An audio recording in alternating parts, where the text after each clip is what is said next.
Welcome back to the deep dive. Today, we are strapping in for quite a ride through the foundational years of the American superpower. We're zeroing in on that pivotal period, 1945 to 1952, looking at what happened right after the war, and how the U.S. transformed almost overnight. It really was a dramatic shift. World War II, it didn't just end the fighting, it wiped out the Great Depression, and crucially, it just shattered America's old habit of isolationism. Yeah, completely. The U.S. came out, well, physically untouched, economically strong, and suddenly holding this incredible power nuclear weapons. But that dominance, it was immediately challenged right away by the Soviet Union, and boom, the Cold War kicks off. So what's the big picture here? What's the main thing for you, our listener, to grasp about this era? It's this fundamental duality. Yeah. On one hand, you had this amazing, exceptional period of shared prosperity at home. The income gap actually shrank. People called it the Great Convergence. Living standards shot up. Okay, sounds pretty good. But, and this is the key, this sort of golden age was constantly overshadowed by the confrontation with the USSR. That fear, that tension, it forced a complete rethinking of everything: domestic policy, foreign policy, the economy. Right, so it's like optimism and intense fear living side by side. That's a really useful frame. Okay, let's get into it, starting with the guy thrust right into the middle of all this. Harry S. Truman, the accidental president. Yeah, the average man's average man, no college degree, had failed as a haberdasher, an artillery officer suddenly leading a nuclear nation. Quite the jump. Definitely underestimated by the folks in Washington. But maybe that pragmatic, down-to-earth quality was what was needed. His famous sayings, "The buck stops here. If you can't stand the heat, get out of the kitchen," they really capture his style. Decisive, sometimes maybe too decisive. And he was tested immediately, even before Roosevelt passed. We need to look back at Yalta, February 45, that last meeting of the big three, Stalin, Churchill, and, well, a fading Roosevelt. They worked out the plans for occupying Germany, the basic structure for the United Nations, and maybe the most contentious part, Stalin promised free elections in Poland and the Balkans. A promise he broke pretty quickly, right? Almost immediately, yeah. And that was really the first major crack in the post-war alliance. Okay, now here's a really debated point. The Far East concessions at Yalta. Roosevelt gave Stalin quite a bit control over railroads in Manchuria, ports, Sakhalin Island, the Kuriles. Why? Why give so much to a potential rival? It really boils down to one huge unknown. The atomic bomb, it hadn't been tested yet. Oh, okay. And the military planners, they were predicting horrifying American casualties if they had to invade Japan. Maybe 500,000 soldiers. Yeah. So Roosevelt was desperate to get Stalin into the war against Japan to share that burden. He paid a high price for it, and critics later hammered him for, essentially selling out nationalist China. So the groundwork for mistrust was well and truly laid. Absolutely. The U.S. hadn't even recognized the Bolsheviks until 1933. But looking specifically at 1945, Soviet suspicion was really fueled by some recent things they saw as slights. Like what? Well, first, they felt the British and Americans deliberately delayed opening a second front in Europe to let the Nazis bleed the Red Army dry. Second, the U.S. cut off vital Lend-Lease aid really abruptly in 1945, right after the war ended. Ouch. And third, Washington denied Moscow a much-needed $6 billion reconstruction loan, while at the same time giving $3.75 billion to Britain.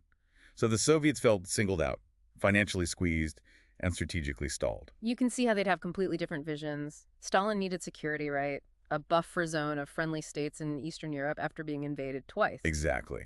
While the U.S. was pushing this Wilsonian idea of an open-world, decolonized, democratic, all overseen by a strong UN, those two visions just couldn't coexist easily. That fundamental clash really drove the next, 50 years?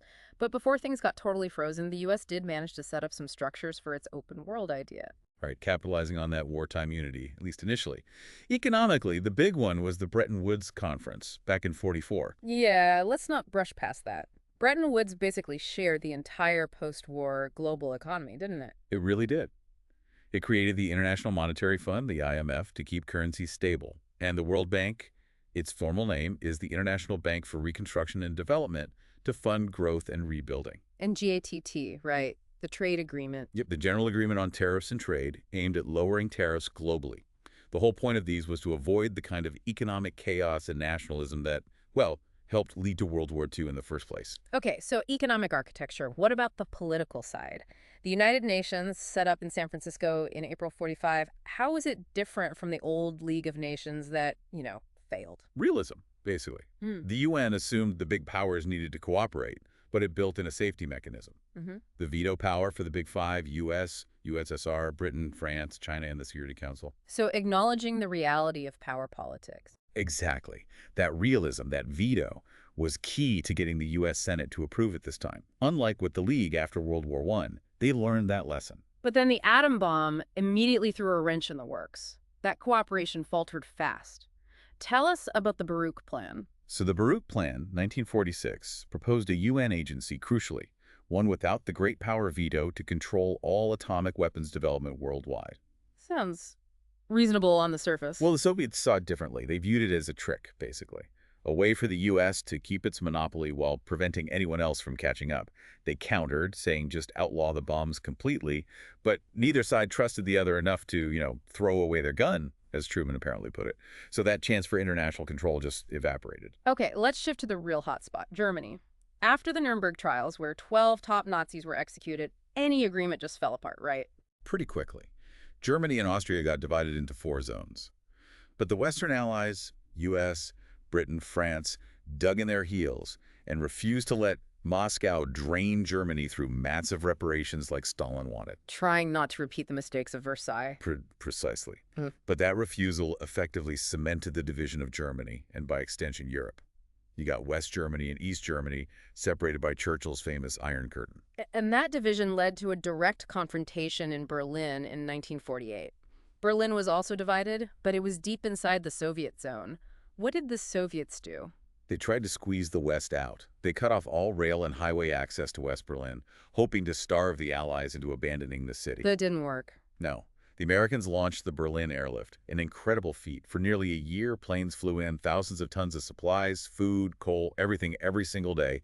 It showed incredible resolve, and eventually, in May 1949, the Soviets had to back down and lift the blockade.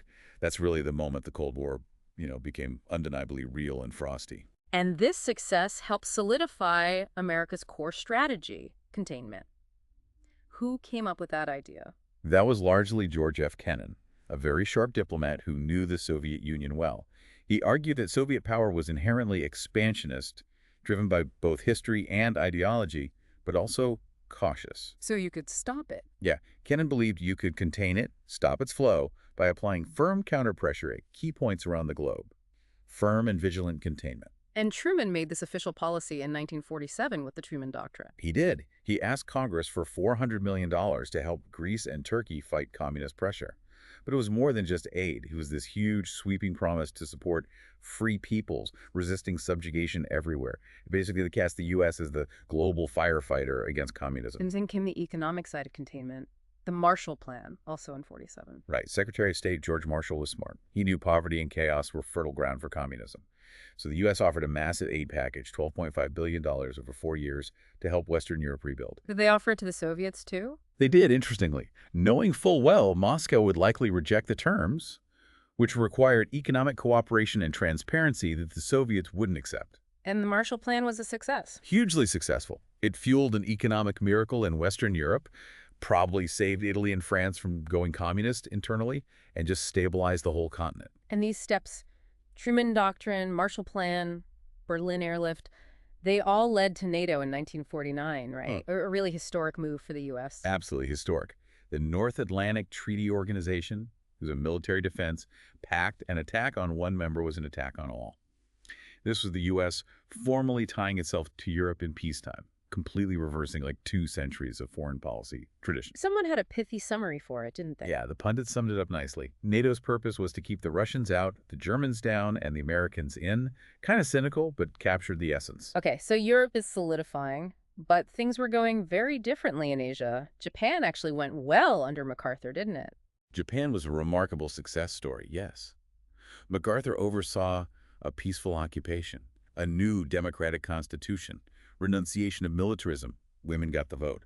Quite a transformation. The China. China was the big disaster from the U.S. perspective. The nationalist leader, Jiang Jiechi, was seen as corrupt and ineffective. He lost the Civil War and had to flee to Taiwan in 1949. Mao Zedong and the communists took over the mainland. Wow. So suddenly a huge chunk of the world's population falls under communist rule. Exactly. Yeah. About a quarter of humanity. It was a massive shock in Washington and fueled intense political debate about who lost China. And then came another shock just months later, September 1949. The Soviets detonated their first atomic bomb, years earlier than American intelligence expected. The U.S. nuclear monopoly was over. The arms race just kicked into high gear. What did Truman do? Well, facing political pressure and genuine strategic fear, he ordered the development of the H-bomb, the hydrogen bomb, a weapon potentially 1,000 times more powerful than the ones used on Japan. Was there pushback? Oh, yes. Major figures like J. Robert Oppenheimer, who led the A-bomb project, and Albert Einstein spoke out forcefully, warning it was heading towards genocide. But the momentum was unstoppable. The U.S. tested its H-bomb in '52. The Soviets followed in '53. This ushered in the era of peace through mutual terror, mutually assured destruction, or MAD. And this terrifying new reality quickly became a hot war. Korea, June 1950. Right. North Korean forces, using Soviet-supplied tanks, poured across the 30th parallel into South Korea.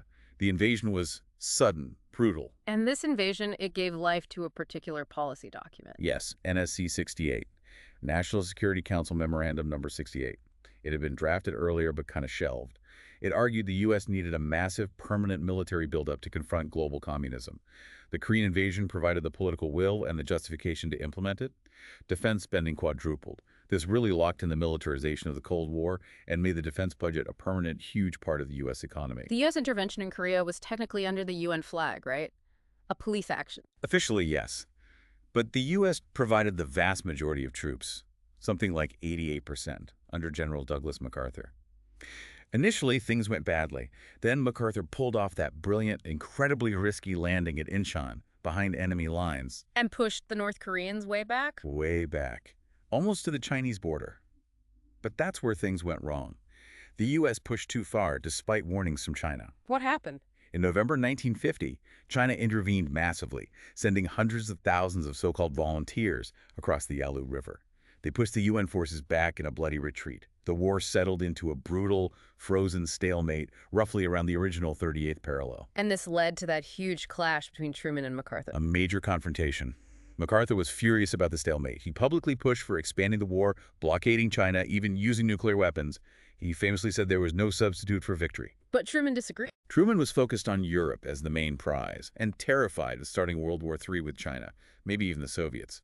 MacArthur was openly insubordinate, challenging civilian control of the military. So in April 1951, Truman did the incredibly unpopular thing. He fired MacArthur. Caused uproar at home, didn't it? Massive uproar. MacArthur returned to ticker tape parades.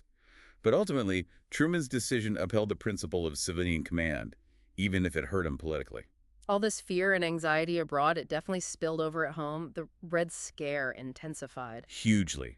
The loss of China, the stalemate in Korea, the Soviet bomb, many Americans became convinced communists were actively working inside the U.S. government.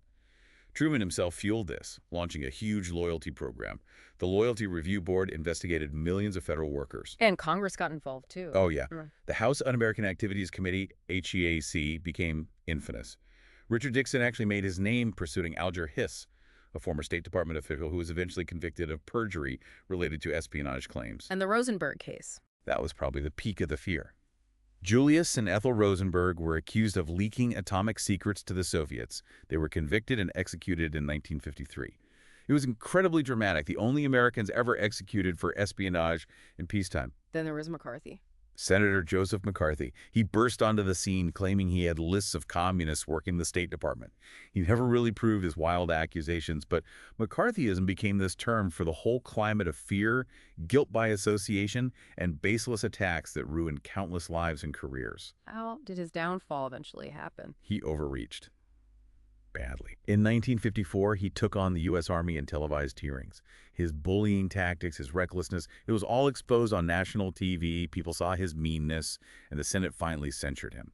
His power just collapsed after that. It's amazing how that fear dominated, but behind the scenes, the economy was gearing up for something huge. Let's talk about the long boom. Yeah, it's a crucial part of the story. Initially, right after the war, there was some economic turbulence. Strikes, inflation. Republicans even passed the Taft-Hartley Act in 1947 over Truman's veto. It rolled back some of labor's wartime gains, notably by outlawing the closed shop, where you had to be in the union to get hired. But longer-term things were looking up. Definitely. The Employment Act of 1946 basically committed the government to promoting maximum employment. But the real game changer, maybe the single most impactful piece of legislation from this era, was the GI Bill of 1944. Tell us about that. Why was it so important? The GI Bill was massive. It wasn't just a thank you to veterans. It was this huge federal investment in people. It paid for college or vocational training for about 8 million veterans. Think about that infusion of education. And it guaranteed about $16 billion in loans for vets to buy homes, farms, or start businesses. It basically built the post-war middle class. And that helped launch the long economic boom. Absolutely. From roughly 1950 to 1970, the American economy just surged. National income doubled, then doubled again. Living standards soared for average Americans. What drove it, besides the GI Bill? Several things. Those huge defense budgets, kicked off by NSC 68, poured money into the economy. Maybe 10% of GNP went to military spending. Also, access to cheap energy, especially oil from the Middle East. And big gains in worker productivity, thanks to new technologies and education. This boom also changed where people lived, right? The Sun Belt. Yeah, big time. The Sun Belt, that arc from Virginia down through Florida, across to Texas and California, its population grew almost twice as fast as the old industrial Northeast, the Frost Belt. And a lot of that growth was government-fueled. Ironically, yes. Much the Sun Belt prosperity came from federal dollars, military bases, defense contracts, aerospace industry jobs were heavily concentrated there. And the other big shift, suburbs. The rush to the suburbs was transformative. Federal policies like FHA and VA loans made buying a house in the suburbs often cheaper than renting an apartment in the city. Builders like the Levitts perfected mass production techniques. Think Levittown. By 1960, a quarter of all Americans lived in suburbs. But there was a dark side to that suburban dream. A very dark side. Suburbanization massively fueled racial segregation. It was largely driven by white flight from increasingly diverse cities. And crucially, federal housing policies actively enabled this segregation. How so? Well, agencies like the FHA and the Homeowners Loan Corporation, or HOLC, used maps that literally color-coded neighborhoods based on perceived risk. Black neighborhoods, or even mixed-race neighborhoods, were often redlined, meaning they were deemed ineligible for federally backed mortgages. So it locked people out. It locked African Americans and other minorities out of the single biggest wealth-building opportunity for middle-class families in that era, homeownership. This discrimination baked into the system is a major reason for the persistent wealth gap we still see today. And finally, overlaying all of this, the baby boom. Yes, the demographic explosion. After the war, with prosperity returning and a sense of confidence, couples started having babies like never before. Over 50 million babies were born by the end of the 1950s. That's a huge generation. Massive. It created shockwaves through the economy, demand for diapers, then schools, then colleges. It fueled the youth culture of the 60s. And now, that same generation is retiring, putting enormous pressure on Social Security and Medicare. Its impact continues. Okay, so let's wrap this period up, 1945 to 1952. What are the key takeaways? We see the U.S. urgently setting up the architecture of containment, a broad Marshall Plan, NATO, fighting in Korea. Right. And at home, this incredible economic boom, the rise of the suburbs, the Sun Belt, the GI Bill transforming society, but all shadowed by the Red Scare, McCarthyism, and importantly, the deepening structures of racial inequality, especially through housing. It really set the stage for the next few decades. Absolutely. Precedents were set everywhere. Now, a final thought for you to chew on, drawing from how historians debate this era. The big question remains, who or what was really responsible for the Cold War starting? What are the main arguments? Well, the traditional or orthodox view basically blames the Soviets, their ideology, Stalin's aggression, expansionism. Then you have revisionist historians who emerged later, arguing maybe American actions, the push for economic access, the atomic bomb threat, were more provocative. So blaming the U.S. more? Or at least seeing it as a more interactive process. And then there are post-revisionists who kind of synthesize things. They often argue it wasn't necessarily evil intent on either side, but maybe miscalculations, mutual suspicions, and perhaps American leaders aiming not just for security, but for global dominance, a preponderance of power, which inevitably spooked the Soviets and locked us into conflict. Lots to think about there. Was it inevitable? Who pushed harder? Really complex questions with no easy answers. Exactly. Food for thought. Well, that's all the time we have for this deep dive. Thanks for exploring this critical period with us.